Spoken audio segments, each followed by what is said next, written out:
Hello, Trailblazer fans, Blazers Edge readers. Welcome to another Blazers Edge videocast here, another player review on BlazersEdge.com. I'm Sam Tung, flying solo yet again as we break down, as previously promised, Meyers Leonard is our next player review here on Blazers Edge, a guy that has really been a hot topic here in the Blazer world, especially here on Blazers Edge. A lot of talk, especially after a difficult summer league for Meyers Leonard.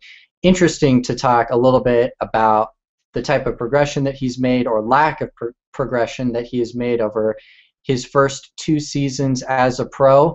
And what we're going to be able to do, as with all of these player reviews, compare the type of progress or lack thereof that the player made between a previous year and this most recent season, as well as look at what bang for the Trailblazers buck they're getting from Meyers Leonard. But I first wanted to start this out by saying that I was recently on, Jay Allen was guest hosting Wheels at Work on Rip City Radio, and I was a guest there, and it was interesting when I was talking with Jay about Meyers Leonard specifically, and he asked me if I thought that Meyers Leonard was an NBA player, and I said, for the Trailblazers, it may not matter whether or not Meyers Leonard is an NBA player.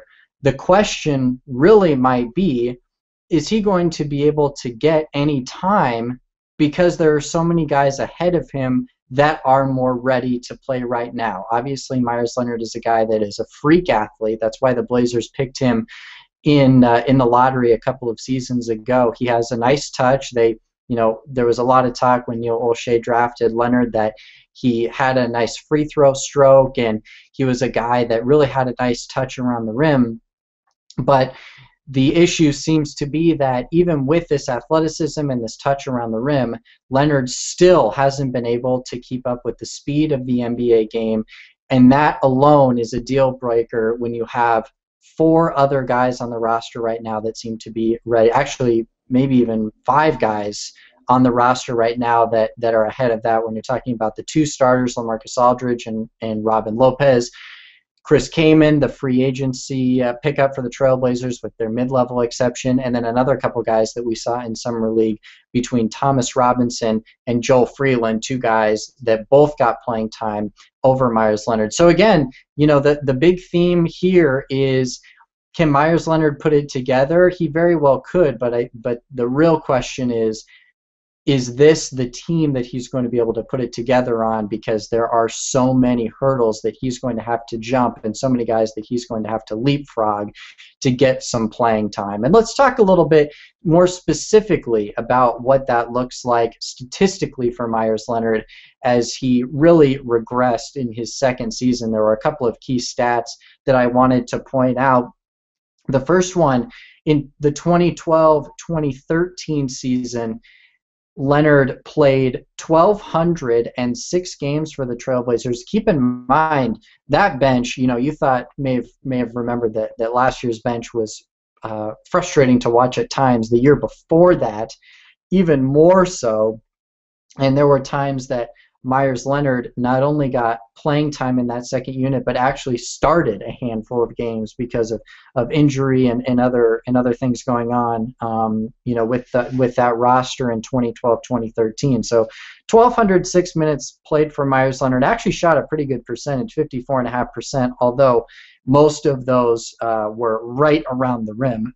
Excuse me. And then the next piece to this, he averaged 7.5 rebounds per 36 minutes, which, for a guy that's supposed to be playing at that center spot, not all that great, and also turned the ball over 1.5 times per 36 minutes. It's interesting, every time we talk about Meyers Leonard here on Blazers Edge, I think that there is often the thought that he's never really able to get those turnovers in order. 1.5 turnovers for a guy that really doesn't touch the ball all that much is a pretty high number. Now let's fast forward here to this season, or this most recent season. Look at these minutes played. 355 minutes played for Meyers Leonard. That is, nearly a quarter of what it was the season prior. Additionally, a huge drop in the field goal percentage, all the way down to 45% shooting. You see this too. Leonard, I think, was really encouraged to start to develop that outside game a little bit more, that little mid-range game that LaMarcus Aldridge has perfected over the last few years. Obviously, he's not the focal point of the offense, but it seems like he was a guy that they really tried to get involved in that mid-range. Only shot 45% last season. A couple other notes here. Big improvement in the rebounding category. 11.3 rebounds in per 36 minutes. That's a major bump up from a season ago. But again, 1.5 turnovers per game. A guy that really doesn't touch the ball all that much, for him to get 1.5 turnovers, I should say, not per game, per 36 minutes. Still a pretty high number, and one that certainly didn't earn him any more playing time. So as you saw in those statistics, I think the reality here is that Leonard has a game, but I don't know if it's really been unlocked yet, and it's going to be difficult to unlock that potential if he's only getting 350 total minutes played during the regular season. And it's certainly, the Trailblazers are in a situation where they don't feel forced to have to play Meyers Leonard. When you have 5 other guys, last season it was really 4 other guys, but when you have 5 other guys between the 2 starters that are going to get the bulk of the minutes, you have now the mid-level exception pickup in Kaman, and you have a couple of other wild cards. One is a much more higher risk, higher reward player in Thomas Robinson, and you really know what you're going to get from Joe Freeland. We saw some of that here in Summer League just a couple of weeks ago. This is a situation where Leonard doesn't have that one skill. He doesn't have that one thing that the Trailblazers think, wow, we have to get him out there in order for him to figure it out, in order for him to get used to the speed of this game. It doesn't seem like he possesses that skill, and then you see in the drop in minutes played, that's a huge one. I think the Trailblazers thought, well, maybe that one skill is that mid-range game, but really didn't execute all that well, shooting 45%. So really an identity crisis for Meyers Leonard, and it's difficult to have an identity crisis on a team that has really found its identity as a unit, and for you to be able to get some minutes in there is very difficult. Now to go to the next portion of this, the bang for the Blazers buck. This is difficult, as was last week when we talked about C.J. McCollum. It's difficult when you talk about guys that are rookie salaries, because really everyone in the lottery, it's such a wild card. Not this most recent season because of how great that draft was, but really the couple years prior, the Blazers, when you're talking about McCollum or Meyers Leonard, a couple of these guys that really haven't had a big opportunity to play. Really everyone except Damian Lillard is in that category that's been drafted as of late. These guys, it's a little bit of a crapshoot, when you start to talk late lottery, or at least it has been as of late, and we see that some with Meyers Leonard. So let's get a couple things up on the screen here. First, Meyers Leonard, when we're talking about bang for the Trailblazers buck, getting paid $2.2 million, is the 11th overall pick 2 seasons ago. Again, Leonard shot 45.1% from the field, really thought to be an offensive player. I think that's the big reason why there's the focus on the field goal percentage, and also the points per 36 minutes, 9.9 points per 36 minutes. But last year only played 8.9 minutes per game, and that's without a number of games where he was suited up but did not play because of the decision of Terry Stotts. So let's go to the next player here, hidden on your screen, getting paid $2 million, and was the 13th overall pick. So I guess if you're a total NBA nerd, you may or may not know who this is. But this guy shot 46.6%. Also, though, scored 15.6 points per 36 minutes. Clearly an offensive player that also managed to get 20 minutes a game on their roster, or their team's roster. And finally, the last player here, making $2.1 million, the 12th overall pick in their respective draft, their respective recent draft.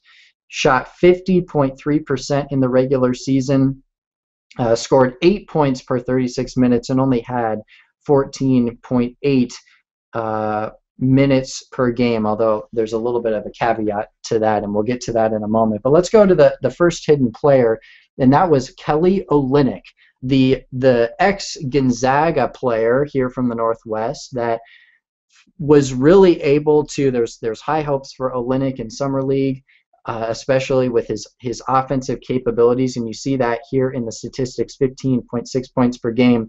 He found a way, even, the roster obviously was really built for Olynyk, especially considering that that Boston was certainly a team that wasn't going to win a whole lot of games last year, and Olynyk was a guy that they could afford to give more minutes.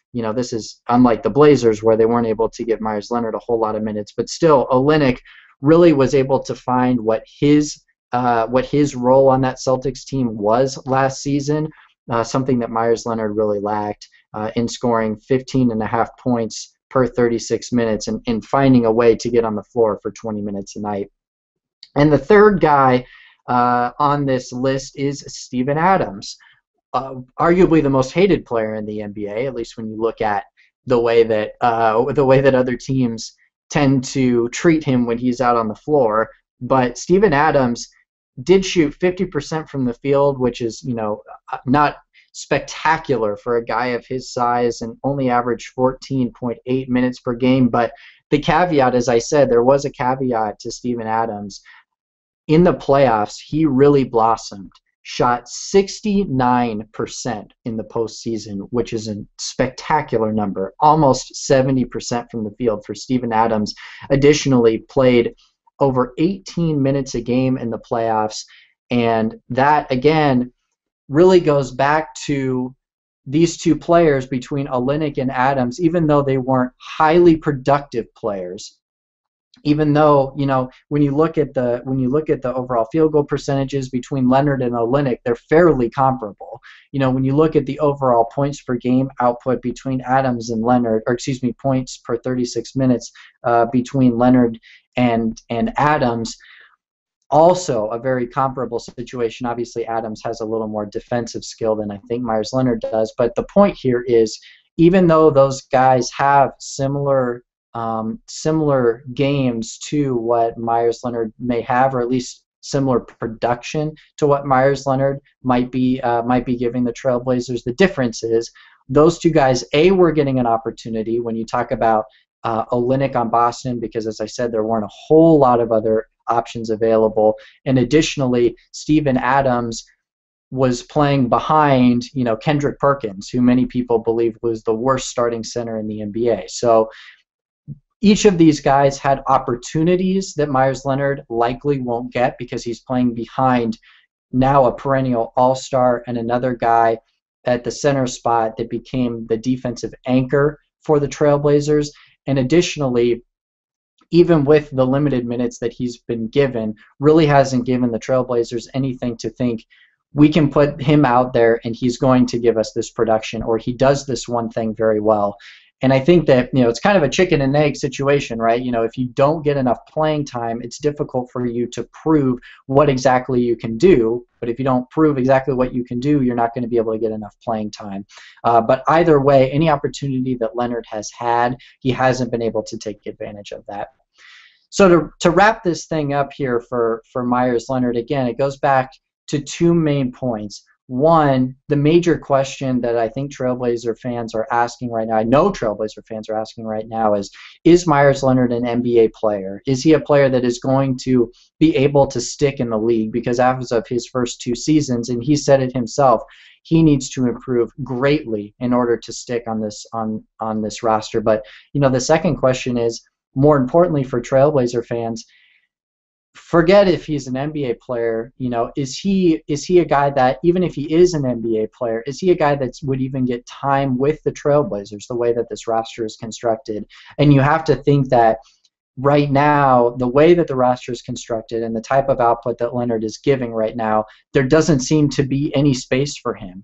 Who's he going to squeeze out? Is he going to squeeze out, Joe Freeland? Maybe. Is he going to squeeze out Thomas Robinson? It's going to be tough because both of those guys, either with Freeland, you know that you're going to get consistent output, and he's not going to make a whole lot of mistakes. He's not going to average 1.5 turnovers per 36 minutes, or at least do that on a consistent basis. And then you know, even if Thomas Robinson might be turnover prone, between his rebounding, you know, the second chance opportunities that he gives you on the offensive end, and the energy that he gives you off the bench, I think that those two guys are two players that really have a major edge over Meyers Leonard. So, you know, when we continue to talk about Meyers Leonard, you know, I think it's important to remember that, is he an NBA player? That might be a discussion for the league, but for the Trailblazers, the main discussion here is he going to get any playing time with this team? Is he a good fit on this team? And I think as we sit, you know, here as we start to get into the thicker part of the summer, I think the answer right now is pretty clearly no, especially after the way that he performed. You know, even though he had that injury, there were still some question marks with Meyers Leonard following Summer League, and I think they're going to carry all the way through as the Trailblazers prepare for the start of the season in the fall. That's going to do it for me here on the player review. If you have any mailbag questions to ask Dave, send those in to blazersub@gmail.com. Make sure to include mailbag in the subject line, and he will get back to as many of those as he can. We'll also be able to answer some of those here on the videocast. And that's going to do it for me, Sam Tung, here on the Blazers Edge videocast. We will talk to you all soon here on blazersedge.com.